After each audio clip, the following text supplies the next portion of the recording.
Well, folks, here again for the weekly forecast. Of course, the big news during this last 7-day period was a storm system that moved through the Central Plains during the Sunday to early Monday time frame. We did see accumulating snowfall with some closures of Interstate 80, particularly in the Kearney area with the blowing snow and wet snow. But further east, we did see some fairly decent precipitation break out across a good portion of east central and southeast Nebraska. In fact, in the Lincoln-Omaha corridor, precipitation totals anywhere from 1 inch to upwards of 2 1/4 inches. And then we had some isolated pockets across south central and central Nebraska where we were basically in the 1 to 1.5 inch range, but broad-based coverage between 1/4 and 3/4 of an inch with the lighter totals as you head westward. Now, as we go through this weekend, we have another storm moving through the region that will likely result in some significant moisture developing, particularly across eastern Nebraska in the Sunday time frame. And then we get a brief warm up, and then we start to see another impending storm system coming in as we get into the midweek period. So let's take a look at the upper air models and see what we have going on. Presently, we have a strong upper air low that's moving across the border region of the northern plains, moving toward the Great Lakes, and we have a cold front that's going to be sagging southward as the day progresses.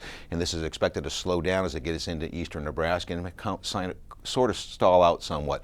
So we should see some thunderstorm development possibly as we get into this afternoon, developing from south central up to northeast Nebraska, and then we'll start to see that sag toward the southeast. Further to the northwest, it doesn't look like much in the way of any significant chance of moisture. Now, as we go into tomorrow, we'll see that there is a pool of moisture here with a weakening trough pattern, and that front will start to slowly sag eastward. So once again, we'll see the development of thunderstorm activity, particularly from east central, southeast Nebraska up through northern Iowa. Potential with this storm over the 2-day total is approximately 1/4 inch to 3/4 of an inch in most locations across central Nebraska. As you get further toward the east, we'd be looking at totals from 3/4 of an inch up to 1.5 inches, and they could be much more if we do get some more organized convection developing, particularly Sunday afternoon. By Monday, the system starts to pass to our east, and we'll see the precipitation across southeast Nebraska coming to an end, particularly during the first half of the day. And then a warming trend starts to develop across western Nebraska, and as we get into Tuesday, that's going to start to spread eastward.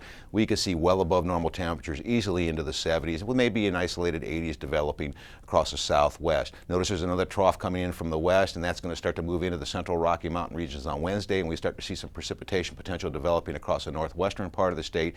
And then as we get into Thursday, the main system starts to come out. We should see some development of some severe weather possible across the western part of the state, and then that will all congeal and move eastward as the day progresses. By the time we get to Friday, that system starts to exit its way out to the Great Lakes, and precipitation will come down or come to an end the first part of the day with a cold air coming in behind it, so we'll see a significant drop in temperature. So if we look at the temperature forecast, we see the chance of scattered thunderstorm activity pretty much in the forecast. The best opportunities are Sunday and Wednesday across the western part of the state, Sunday and Thursday across the eastern part of the state. As we go into the 8 to 14-day forecast, the trend for above normal temperatures continues. In regards to precipitation, a large slug of above normal moisture, especially with another trough moving in from the western United States.